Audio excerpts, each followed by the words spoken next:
We all need third-party proof, right? Especially when you're trying to sell new customers, investors, whoever it is. You're like, well, so-and-so also thinks I'm great. I have these referrals. I have these like trust validation things, right? I almost think about it like race car drivers, and they got the things all over their suit. That's so funny.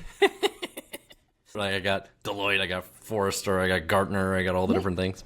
Kind of reminds me of that a little bit. But you see that in people's marketing, and I think it helps, right? And I mean, it's literally a strategic play in some places. And I want to just bring attention to that because of course, there's the ego, right? Like I just want to be seen, but sometimes it is credibility and authority, right? When you go to somebody's LinkedIn profile or their website and all those logos of publications that you have heard of or seen or read yourself, whether you want to or not, you have a bias towards them.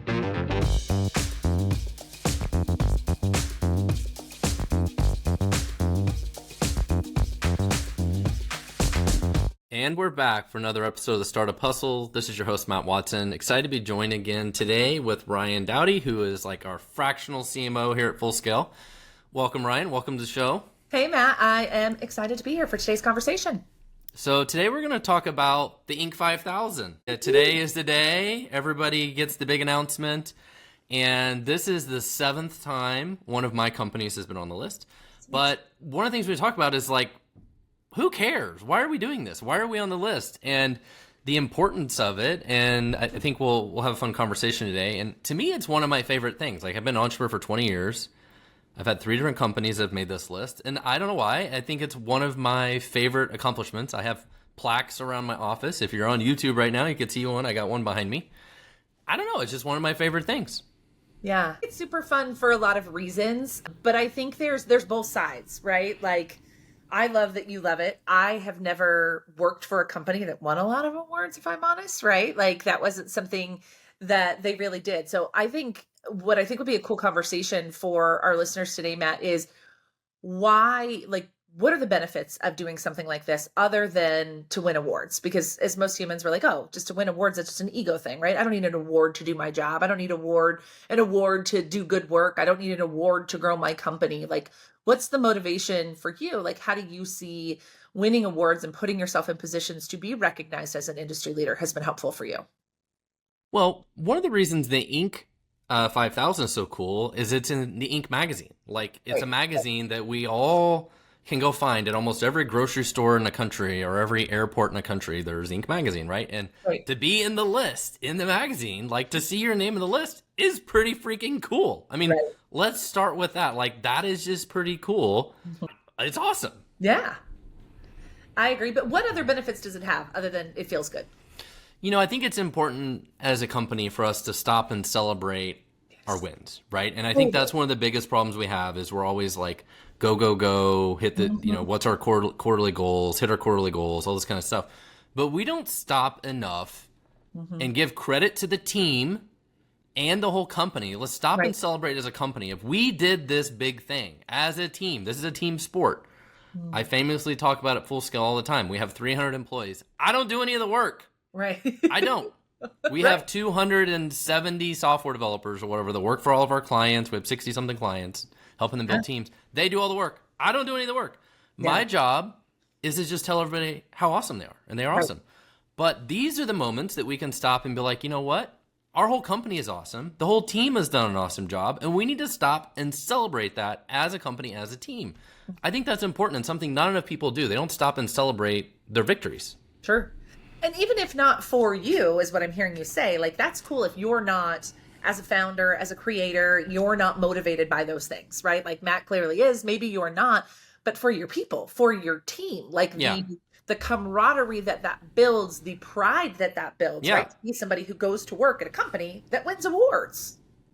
Yeah, and some people are very ego-driven, right? Like, I've had business partners before that their goal in life was to, like, ring the bell at Wall Street and see their name in big lights. Like, that was their whole goal in life. I don't care. I honestly don't care.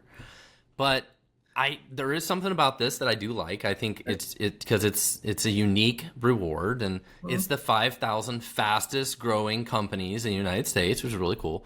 But I think I'm not as ego-driven about it. I think it's important to celebrate as a company, and we can talk more about the benefits of that. Sure. But there are a lot of these kinds of things out there. You have like Gartner, does their thing. There's the Forrester Wave or whatever. Like, there's all these different things. Some of them are totally pay to play. Like, some company will message you and they're like, well, if you give us $5,000, we'll put you on our list of the CIO, blah, blah, blah, whatever thing or whatever.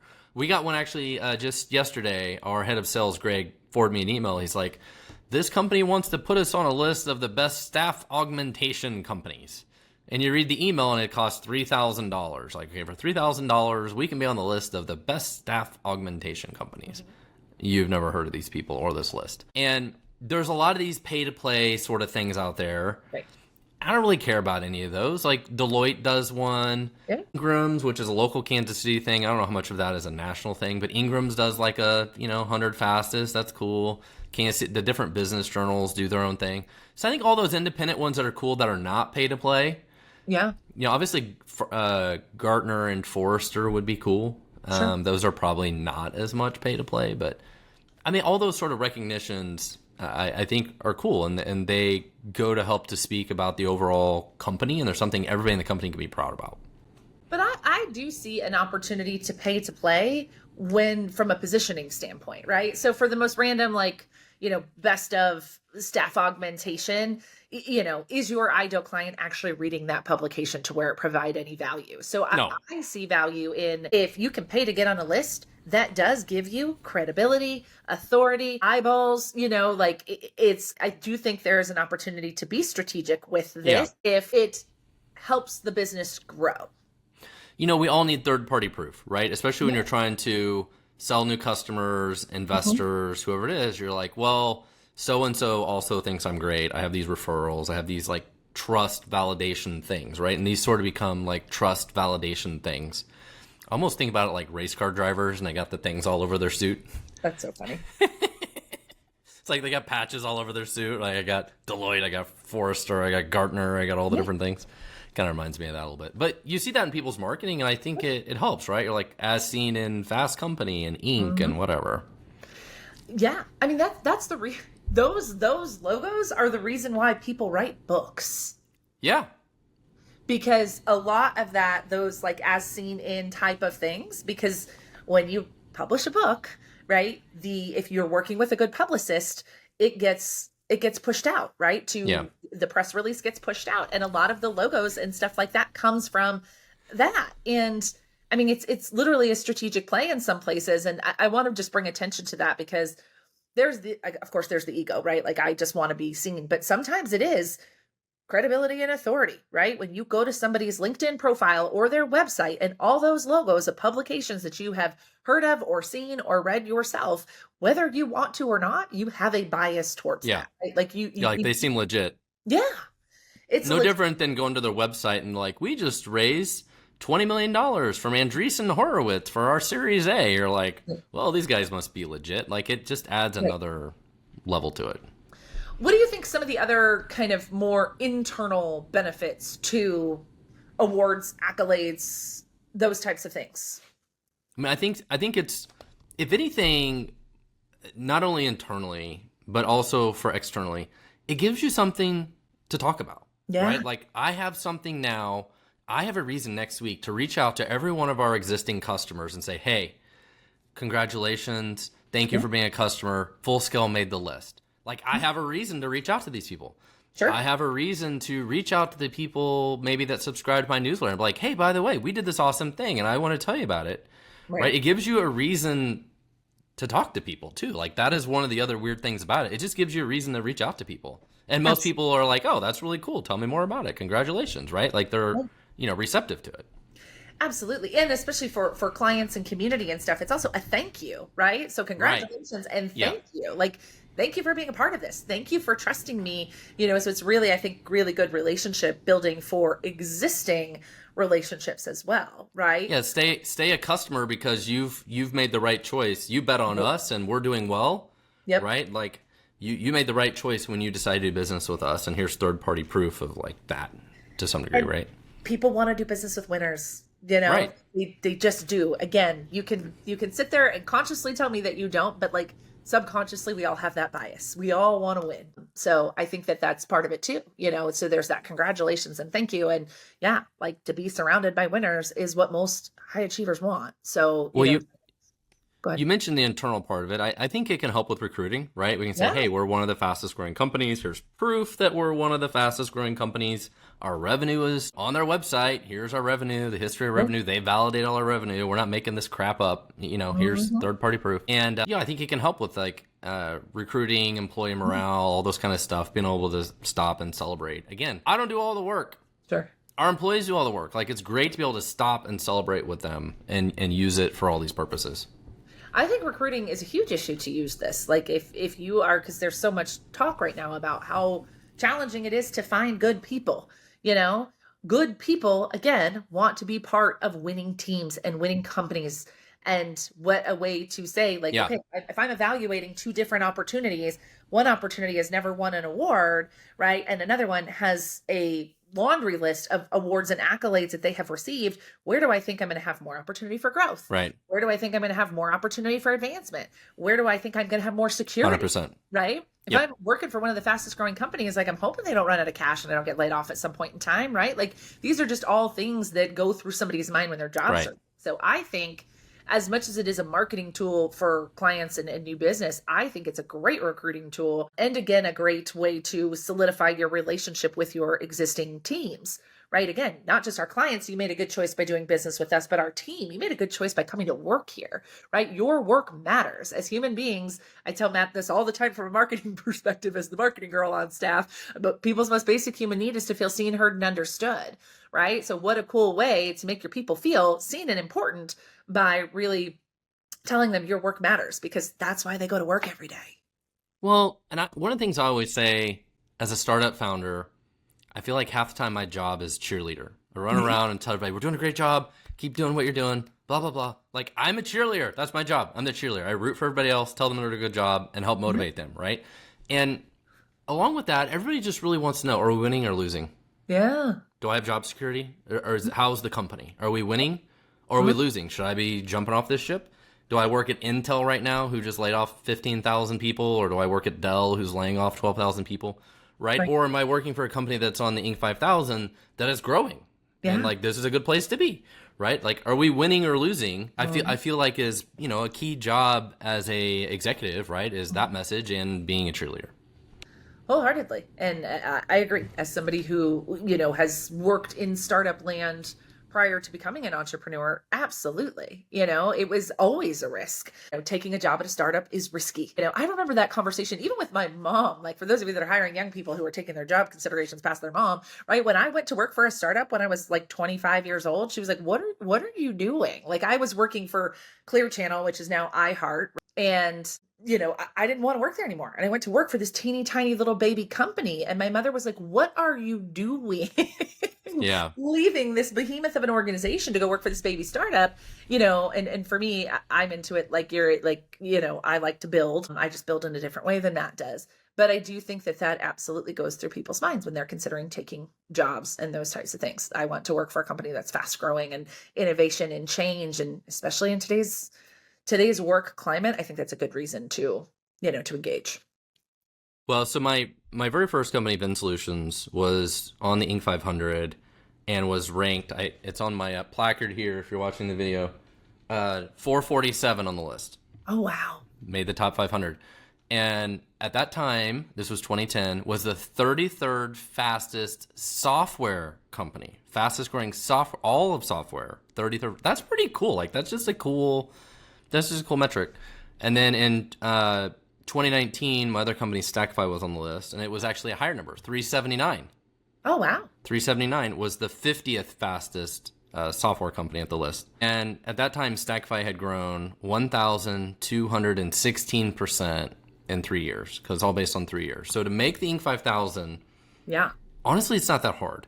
Most companies, to make the list, you have to basically doubled revenue or so in the last 3 years to make the list. I looked at the 2023 list, and like towards the very bottom of the list, those companies had grown about 70% over 3 years, which is a lot of growth, especially for like a really, really big company. Like, that's a lot of growth over 3 years. But for a smaller company, it's not a crazy, it's not like you're growing, like we tripled revenue and then we tripled revenue again and then we doubled, like we're Instagram and now we're like, no. Right. These are reasonable things that, you can achieve. Okay. double every 3 years. That's a reasonable goal, especially to make it on the Inc. 5000. I think the first year you only have to have 500,000 in revenue. Oh, wow. So if you had 500,000 in revenue, 3 years later you have $1 million, you would potentially make the list. Like, it's not like, you know, $1 million to 100 million. Like, it's not this crazy unachievable thing. And so for those who are thinking about this, like, you should absolutely, if you have over 500,000 in revenue and you think you're growing, you can make the list. You have to be in business, I think, 3 years. Yeah. Have minimum 500K on the 3 years back. But you just have to apply. Right. Just apply. Like, you just put in the effort to apply to this thing. And it's not very hard. Yeah. You have to send them some stuff about your financials and prove that your numbers are right and sign off that they're correct and you're not lying. But it's not hard. It's not hard to do. But it's just one of my favorite things. It's really cool. I've had 2 different companies that were in the above 500. Full Scale was never above 500. I think our highest was like 800 something. This year we're 3,432. Sure. Which is actually higher than we were last year, amazingly. But I think it's just a cool accolade to what we've been talking about. I think it's just for all the things. I think I like it. Yeah. I think it's a lot of fun, and I think that's something too, from an outside perspective. You're like, oh, well, then how does somebody get tapped for that list? Like, you're absolutely right. You just go out and apply. Like, go to your local business journals, go to your local magazines, whatever is in your local community, and start there. And then you can reach out from there. Because I know the Business Journal for sure. A lot of the awards that we see in the Business Journal, at least for those of us here in Kansas City, those are people who applied, or people who were nominated by other people. And there's no shame in nominating yourself or asking someone to nominate you too. Yeah. I think there's a misconception that these are earned awards and there's somebody out there in the Inc. 5000 tapping people on the shoulder. Like, to your point, like, you can go to their website and fill out an application to be considered. Well, and there's other things out there like best companies to work at and like those types of things too. Talk about helping with recruiting. Like, that would be great if you could say we were one of the best companies in the Philippines to work at or whatever. Like, for me, that would be great. Like, that sounds great to potential new employees. But yeah, you also don't want it to be a full-time job, like chasing around all these rewards. No, I think it also depends on goals and intentions with your company. Like, if you're somebody who's running a company with your intention is to sell your company, that is absolutely maybe not somebody's full-time job, but it should absolutely be on a marketing person's radar, to look for these types of opportunities, because again, people want to work with and around winners, right? So if I'm, somebody who's looking to acquire a business, I'm looking for winning businesses. And if I can go to a list and find your name, it's not that hard. I do think it depends. Like I said, I agree. It's nobody's full-time job, but what are your intentions with what you're building? I also think can take into account, how much time and effort you put into things like this. Again, if your goal is to be acquired, if your goal is to raise capital, if your goal is to do those types of things, again, the more accolades and positive, It's all about credibility. Yeah, 1,000%. It's all about credibility. Yeah. Somebody's going to invest or, again, acquire your business. Of course, there's financials and things like that, but to have third-party proof that you're, somebody else thinks you're awesome. You're not just telling me why you're awesome, which back to why it's a great sales tool. Of course I'm going to sit here in your office and tell you why my product is the best product in the whole wide world. Right. But now I don't have to be the only one telling you this publication with credibility also agrees. Yeah. Well, I really appreciate you doing this today. I think we'll probably make this a shorter episode today than normal on the podcast, but, I think you just said it, right? It's all about credibility. Mm-hmm. It's all about giving not only your employees, potential customers, potential investors, the whole industry as a whole, right? Like, all of these things build credibility and trust. They're super valuable. The Inc. 5000 is one of my favorite things. It's such an honor to have been on that list now 7 times. And actually, last year, you might find this interesting in summary, Full Scale made the list. The company I was working at as like a fractional CTO was called Camp Digital. They made the list. Awesome. And then one of the companies I invested in also made the list. So I had like 3 different things going on that I was doing some work with that were all on the list. So it's just a cool accolade. And congrats to everyone else who made the list. And there's a lot of other cool companies in Kansas City and all over the place that are on this. And congrats to all of you, and it's a cool thing. And Ryan, thank you so much for doing this with me today. Yeah, and congrats to you and the team at Full Scale. I know, I said this the last time you let me hang out with you on the podcast, but I think the most fun thing about the work that I get to do with you guys is how much you care about your people, about your community, about, the work that you do. And I think this is just a testament. So congratulations to you. All right. Thank you so much. Take care, everyone. Bye, guys.